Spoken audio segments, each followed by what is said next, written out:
ഇന്നലെ ഞങ്ങളുടെ കുടുംബത്തിലൊരു അപ്പൂപ്പൻ്റെ ആണ്ടായിരുന്നു കേട്ടോ. അപ്പോൾ ഞാനും എൻ്റെ കെട്ടിയവനും കൂടെ അങ്ങോട്ട് പോയപ്പോഴത്തേക്ക് ഏകദേശം 2 മണിയായിട്ടുണ്ട്. ഏകദേശം സത്യം പറഞ്ഞാൽ കഴിക്കാനുള്ള സമയമായപ്പോഴാണ് കറക്റ്റ് എത്തിയത്. അപ്പോൾ കുറേ പേരൊക്കെ കഴിക്കുന്നുണ്ടായിരുന്നു, കുറേ പേരൊക്കെ കഴിച്ച് പോയിട്ടുണ്ടായിരുന്നു, കുറേ പേര് കഴിച്ച് അവിടെ ഇരുന്ന് കഥ പറയുന്നുണ്ടായിരുന്നു. അതിൻ്റെ ഇടയിൽ ഞങ്ങളും കഴിക്കാൻ കയറി. ഗോകുലേട്ടൻ കഴിക്കാതിരുന്നില്ല, വിളമ്പാൻ നിൽക്കുമായിരുന്നു. അപ്പോൾ ഞാൻ, സ്വപ്നേച്ചി, പിന്നെ ഞങ്ങളുടെ കൂടെ വേറെയും കുറച്ച് പേരും കൂടിയൊക്കെ ഉണ്ടായിരുന്നു. അങ്ങനെ ഞങ്ങളെല്ലാവരും കൂടി ഇരുന്ന് ഫുഡ് അടിക്കുകയാണ്. അപ്പോൾ ഞങ്ങൾക്ക് വിളമ്പി തരുമ്പോൾ ഞാൻ നൈസായിട്ട് വീഡിയോ എടുക്കുന്നതാണ് ഇതൊക്കെ. പപ്പടം, പുളിശ്ശേരി, സാമ്പാർ, അച്ചാർ, ചോറ്, പരിപ്പ്, ഇതെല്ലാമായിരുന്നു സദ്യയിനകത്ത് ഉണ്ടായിരുന്നത്. സദ്യയൊക്കെ കൊള്ളായിരുന്നു. കഴിച്ച് കഴിഞ്ഞ് എന്നിട്ട് ഞങ്ങൾ അപ്പുറത്ത് പോയി മാറിയിരുന്ന് പരദൂഷണം പറയുമായിരുന്നു.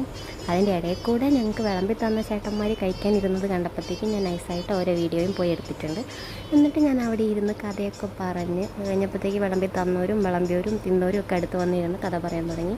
അങ്ങനെ ആ കഥയെല്ലാം പറഞ്ഞ് അതോടുകൂടി ആ വീഡിയോ എൻഡായിട്ടുണ്ട് കേട്ടോ. വേറെ ഒന്നും അവിടെ പ്രത്യേകിച്ച് എടുക്കാനില്ലായിരുന്നു. അപ്പോൾ ഇത്രയുള്ളൂ. ടാറ്റാ.